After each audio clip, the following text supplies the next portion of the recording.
Halos 40 milyong bariles ng petrolyo ang umunoy pinuslit sa bansa dahil hindi napataw ng tamang buwis. Kaya ang iba't ibang ahensya ng gobyerno doble kayod na raw sa pagsugpo sa oil smuggling. Saksi si Bernadette Reyes. Sa dami ng nadaragdag na mga bagong sasakyan sa bansa taon-taon, milyon-milyong bariles ng petrolyo ang nakukonsumo. Noong 2011 nga, halos 107 million barrels nga ng petrolyo ang nakonsumo sa Pilipinas, batay sa datos ng Department of Energy. Pero sa tala ng Bureau of Customs, halos 68 million barrels lang ang inangkat ng bansa sa kaparehong taon.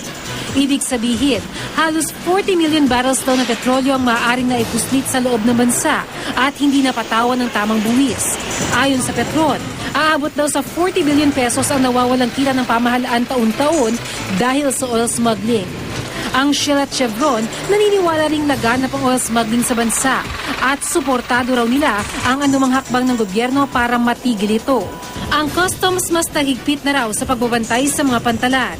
Hindi na raw nila pinalalabas ng pantalan ng langis hanggat hindi pa nakakabayad ng mga buwis, kahit pa para ito sa mga special economic zone na may tax exemption.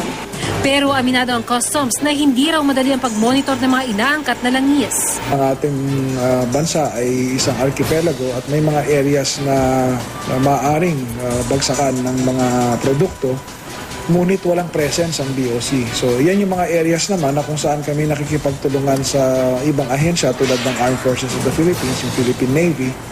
Sa bawat smuggled na produktong bibilihin, taong bayan rin na nawawalan. Katumbas kasi ito ang bilyong-bilyong pisong buwis na dapat sana'y maaaring gamitin papagawa ng bagong paaralan, kalsada at mga ospital. Bukod pa sa nawawalang kita sa pamahalaan, maaaring nakakabili rin ng mababang uri ng langis sa mga motorista sa paglaganap ng oil smuggling. Kaya ang DOE, sisimula na raw ang masusing inspeksyon sa mga gasolinahan. Meron kami mga machines na binili pa lang to test the quality of the fuel. Doon natin mahuhuli ang smuggler eh. Kasi kung wala silang E10, more or less, malalaman mong smuggled yan. Kasi diretso sa pump station yan. Ang Independent Philippine Petroleum Companies Association naman, matagal na raw umaapila sa pamahalaan na gumamit ng mga invisible marker para mahuli ang mga oil smuggler. Pero naging mabagal daw ang pag-aksyon dito ng gobyerno. Kukunan mo lang ng konting bayal yan in a few seconds. Alam mo na quantitative marking kung 50% complied, 100%, 10%. It's up for the government, revenue agencies kung pwede to implement. And we are willing to cooperate.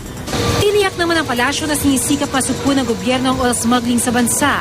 9 na kaso na raw ng oil smuggling ang naitala sa ilalim ni Pangulong Noynoy Aquino. Karamihan daw rito nakabinbin sa Department of Justice. The Bureau of Customs and BIR have visited 7 major district ports to gather data, and among them major oil importing ports. So we're doing a number of efforts to make sure that we curb smuggling. Ako si Bernadette Reyes, ang inyong saksi.